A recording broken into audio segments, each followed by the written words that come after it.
दोस्तों आरआर और आरसीबी के बीच में खेला गया आज जयपुर में मैच, जो कि बहुत ही रोमांचक मैच रहा। इसकी एक एक अपडेट हम आप तक देते हैं और आप हमारे चैनल को अभी सब्सक्राइब कर लें, जिससे कि आप तक सारी हाइलाइट्स। टॉस को जीतने के बाद आरसीबी ने सबसे पहले तो फैसला किया बॉलिंग करने का, और राजस्थान के जो बैट्समैन हैं संजू सैमसन और यशस्वी जायसवाल ने ओपनिंग करी। लेकिन आरसीबी की तरफ से बॉलिंग बहुत बेहतरीन कर रहे थे भुवनेश्वर और यश, जिनकी वजह से दोनों ही ओपनर जो थे वो 7 से 8 का ही रन रेट बना के चल पा रहे, और दोनों मिलकर के पावर प्ले के 6 ओवरों में 45 रन ही जोड़ पाए। रन रेट का प्रेशर बन रहा था। 7वें ओवर में संजू सैमसन आगे बढ़ के कृणाल पांड्या की बॉल पे मारने का प्रयास करते हैं, लेकिन स्टंप आउट हो जाते हैं और 15 रन बना के निकल लेते हैं। गाइस, इसके बाद जायसवाल और पराग मिलकर के बहुत ही बढ़िया पार्टनरशिप सेट करते हैं और दोनों ही बैट्समैन की तरफ से काफी अच्छे क्रिकेटिंग शॉट्स दिख रहे थे, जो कि चौकों में कन्वर्ट हो रहे थे। 10 ओवर के अंदर दोनों मिलकर के 77 रन खड़ा कर। लेकिन गाइस, सुयश और कृणाल दोनों ही अच्छी बॉलिंग डाल रहे थे, जिसकी वजह से रन रेट 7 और 8 के बीच में ही चल रहा था। 13वें ओवर में जायसवाल 35 बॉलों में अपनी 50 और 13वें ओवर में जायसवाल का एक कैच बाउंड्री लाइन पे छूट भी जाता है। लेकिन 14वें ओवर में यश दयाल एक बहुत ही बढ़िया वेरिएशन डालते हैं, जिसको कि रियान पराग टाइमिंग नहीं बैठा पाते और विराट कोहली को अपना कैच और सिर्फ 30 रन बना के वापस चले। पराग के बाद जायसवाल की तरफ से कुछ शॉट्स देखने के लिए मिलते हैं। 16वें ओवर में चौका और एक छक्का बैक टू बैक लगाते हैं, लेकिन आखिरी बॉल पे हेजलवुड की लेग बिफोर विकेट आउट हो जाती है। इसके बाद हिटमायर और जुरैल मिलकर के मैच को आगे तो ले जाते हैं, लेकिन हिटमायर ज्यादा बॉलों को कनेक्ट नहीं कर पा रहे थे। ज्यादा उनकी तरफ से कोई भी ऐसा बड़ा शॉट देखने के लिए नहीं मिला, लेकिन रन रेट को बढ़ा करके जुरैल रखे। लेकिन जब 2 बॉल बची होती है तो हिटमायर का विकेट निकल जाता है और वो 9 रन बना के लौट जाते हैं। फिर नीतीश राणा आते हैं और वो एक चौका लगा करके स्कोर को 173 तक पहुंचा देते हैं। जीतने के लिए आरसीबी को 174 रन बनाने हैं 20 ओवरों में,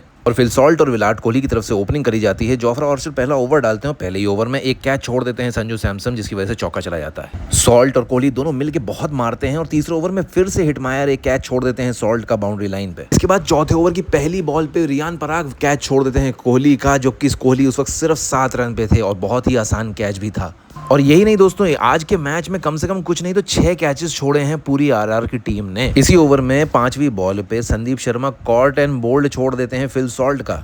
उसके बाद 6ठे ओवर में सॉल्ट का दोबारा से कवर्स पे कैच छोड़ देते हैं यशस्वी, और इसीलिए दोनों ओपनर्स मिल करके पावर प्ले के अंदर ही 60 के ऊपर रन बना लेते हैं। फिल सॉल्ट की तरफ से 28 बॉलों के अंदर अपनी 50 पूरी कर ली जाती है, और आरआर ने तो हार मान ही ली थी, क्योंकि इतने कैचेस छोड़ रहे थे कि खेलना उन लोगों के लिए बहुत ही ज्यादा आसान। 9वें ओवर के अंदर ही 65 रन तक पहुंच जाते हैं फिल सॉल्ट, और तब उनका कैच पकड़ लिया जाता है बाउंड्री लाइन पे यशस्वी द्वारा, और 92 पे पहला विकेट आरसीबी का चला जाता है। इसके बाद पडिक्कल और कोहली मिलकर के इस मैच को खत्म करते हैं। धीरे धीरे करके रन रेट को 9 और 10 तक पहुंचाते हैं दोनों मिलकर। 15वें ओवर में कोहली छक्का लगा करके अपनी 100th 50 पूरी करते हैं, और ये पहली बार है कि किसी इंडियन ने 100 50s बनाई हैं T20 में, और वर्ल्ड के सेकंड प्लेयर जिन्होंने 100 50s बनाई हैं आफ्टर डेविड वार्नर। और 15th ओवर तक दोनों मिलकर 146 रन कंप्लीट कर लेते हैं। इसके बाद 16वें ओवर में फिर से पडिक्कल का थर्ड मैन कैच छोड़ देते हैं, और कैच छोड़ के आरआर इस मैच को पूरी तरीके से गिव अप ही कर देती है। आरसीबी इस मैच को 9 विकेट से जीत जाती है। कोहली की तरफ से 62 रन आते हैं, पडिक्कल की तरफ से 40 रन आते हैं, और आरआर की तरफ से 6 बार विकेट का दान मिलता है।